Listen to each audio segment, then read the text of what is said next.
కేంద్ర సహాయ మంత్రి బండి సంజయ్ ప్రయాణిస్తున్న విమానాన్ని దారి మళ్లించాల్సి వచ్చింది. హైదరాబాద్లో వాతావరణం సరిగా లేకపోవడంతో కేంద్ర మంత్రి బండి సంజయ్ వస్తున్న విమానాన్ని బెంగళూరుకు దారి మళ్లించారు. దీంతో ప్రమాదం తప్పింది. వాతావరణం అనుకూలంగా లేనప్పుడు విమానాన్ని వాతావరణం అనుకూలంగా లేని ఏరియాలోకి తీసుకొచ్చి అక్కడ ల్యాండింగ్ చేసే ప్రయత్నం చేస్తే విమానానికి ప్రమాదం వాటిల్లే అవకాశం ఉంటుంది. చాలా సందర్భాల్లో అలాంటి ప్రమాదాలు చోటు చేసుకున్నాయి. హైదరాబాద్లో నిన్న ఒక్కసారిగా వాతావరణం మారిపోయింది.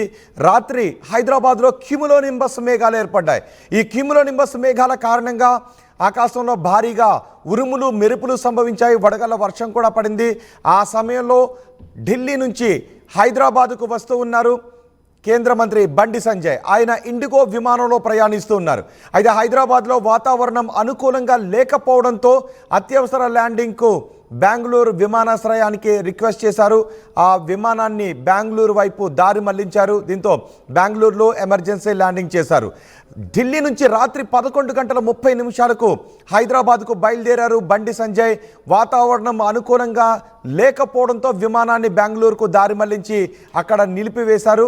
అర్ధరాత్రి 2:45 బెంగళూరు నుంచి హైదరాబాద్కు ఆ విమానం తిరిగి ప్రయాణమైంది. ఆ తర్వాత శంషాబాద్లో సేఫ్గా ల్యాండ్ అయింది.